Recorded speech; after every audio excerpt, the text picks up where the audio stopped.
If confirmed, this changes the Middle East overnight. Yes, Sandra, we just got this in literally 2 minutes ago, but Fox News can confirm that Iran's supreme leader, the Ayatollah Khamenei, is dead following Israeli strikes against his compound and location earlier today. A senior Israeli official confirming this news.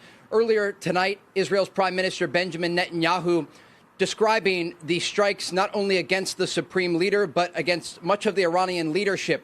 We know the breakdown in strikes focused on leadership for the Israelis and military targets initially for the Americans, and has since expanded as this campaign is expected to continue in the days and possibly even weeks ahead. As we're looking at the current situation across the region, we're also gathering new information on what the Israelis have been doing against Iran. We are told from a military official that the largest Israeli Air Force sortie against any country in the world was conducted this morning with 200 Israeli fighter jets targeting 500 different locations, dropping hundreds of munitions on a variety of different targets inside of Iran. The Israelis, while they were going after leadership, were also looking to neutralize the incoming ballistic missile fire that has targeted their country throughout the day. Sirens sounded across Israel throughout the afternoon, sending millions of people into bomb shelters. But again, the takeaway here, the Israelis have killed Iran's supreme leader. That is being confirmed to Fox News by a senior Israeli official. John, Sandra? Okay, so Trey, Okay, guys, hold on.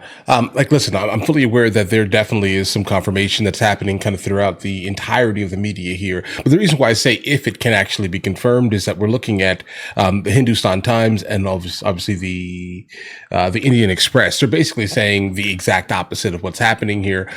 So I'm kind of all over the place here. I generally focus on ground news for the most part, where I can kind of see, which side things are coming from at least here. But yeah, so Hindustan Times is basically saying that he's steadfast and operational. But be fully aware, though, guys, these are mostly adversarial type of places that are basically pointing these things out here.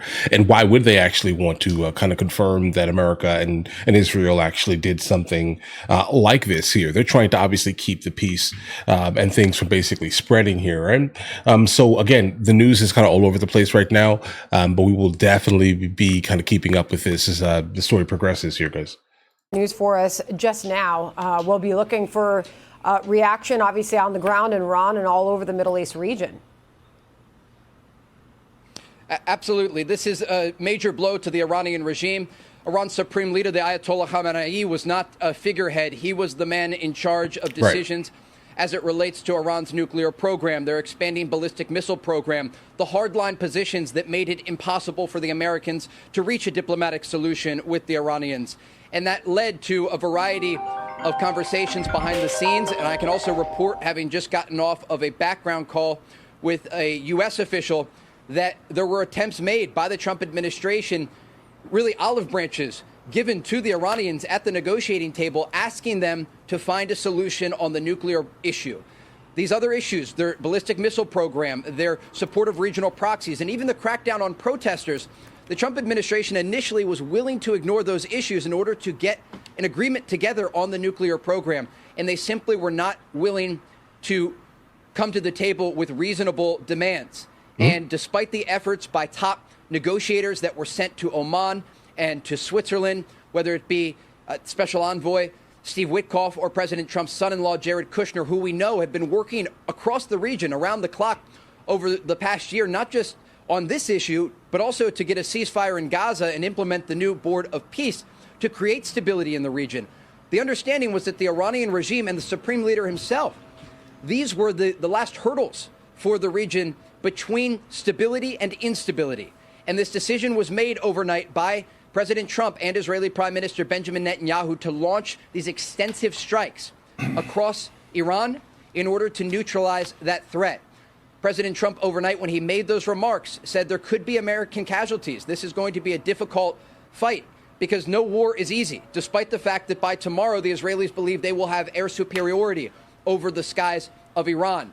But we have seen the Iranian response today, not just here in Israel, with the ballistic missile fire targeting major population centers, including Jerusalem, Tel Aviv, and Haifa, but also Gulf countries, Bahrain, the UAE, and Qatar.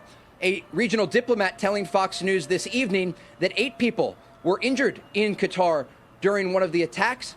One of them is in critical condition. And so there are serious consequences to this counterattack by Iran. But again, tonight, the news that is breaking across the region, Iran's supreme leader, the Ayatollah Khamenei, according to a senior Israeli official, has been killed. So, Trey, if that report from the senior Israeli official is correct, the big question is what comes next. The Ayatollah was 86 years most old. Important. I imagine that in the theocracy of Iran, they have got clerics lined up to take that position in the same way that they have planes lined up over Ben Gurion on the landing approach. So what does that mean for the future there in terms of the theocracy if that were to continue? Good Israel question. is looking east right now to the threat from Iran, but they're also looking north and south.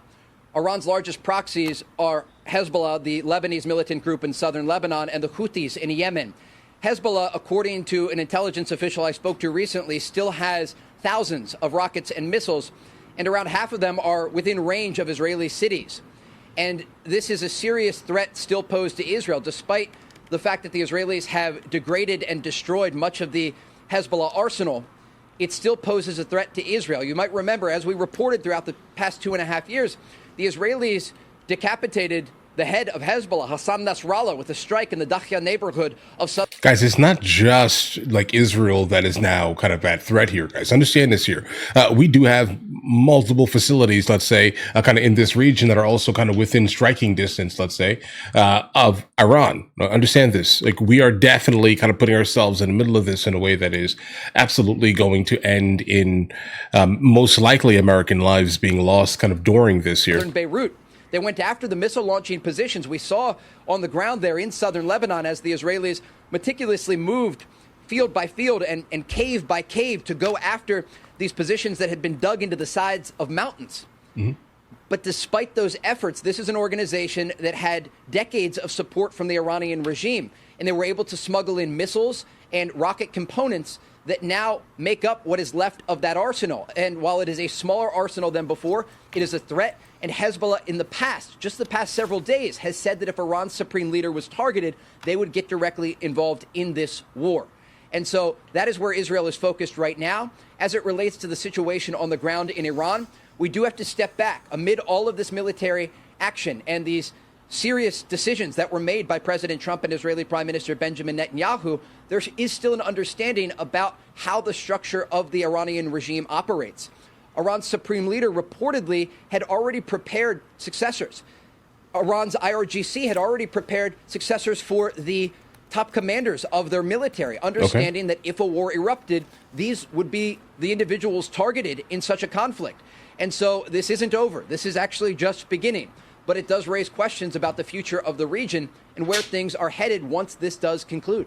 Okay, guys, yeah, definitely. I agree with I'd say solid 90% of what he's saying here, but I do think that we're going to see how this goes, obviously, right? Because I'm not over there. I don't know, right? Just understand this. But when it comes down to it, I do think that the IRGC is definitely going to immediately run up for somewhat of a power grab, truth be told here. Now, will there be some other type of cleric most likely looking to step up? That's probably going to happen first. And then second, in terms of the chances, at least, would probably be the IRGC looking to immediately dominate the region and work on the rapid suppression, specifically of any type of revolt or any type of like mass protest. Also crossing right now, a source familiar to Fox News is saying some Gulf partners are responding to Iran defensively and offensively. Trey, since the last time you joined us, top of the last hour, we got word that President Trump had sat down for this several-minute interview with Axios, in which he said he believes he has several off-ramps from Operation Epic Fury, talking about how long this could take. It could end in 2 or 3 days, said the president. He could tell the Iranians, see you again in a few years if you start rebuilding your nuclear and missile programs. This was about a 5-minute interview that the president conducted, but suggesting there could still be a diplomatic solution or opportunity, Trey. Absolutely. This is the Peace Through Strength initiative that the president ran on when he was running for his second term. And when you look at the region, there are players in the region, including the Iranians, that often only understand strength. And that is a fact in the Middle East. And it's the reason that the Israelis have approached the conflicts that they are involved in the way that they have. As it relates to Iran and the possibility of a diplomatic off-ramp, if this does continue for a number of days and the regime is weakened, we have already heard in interviews that took place today from other outlets with Iran's foreign minister, who indicated at least a small interest in a diplomatic path, understanding that at the end of this, the Iranian regime had one major factor, one lever to pull, and that was their ballistic missile program.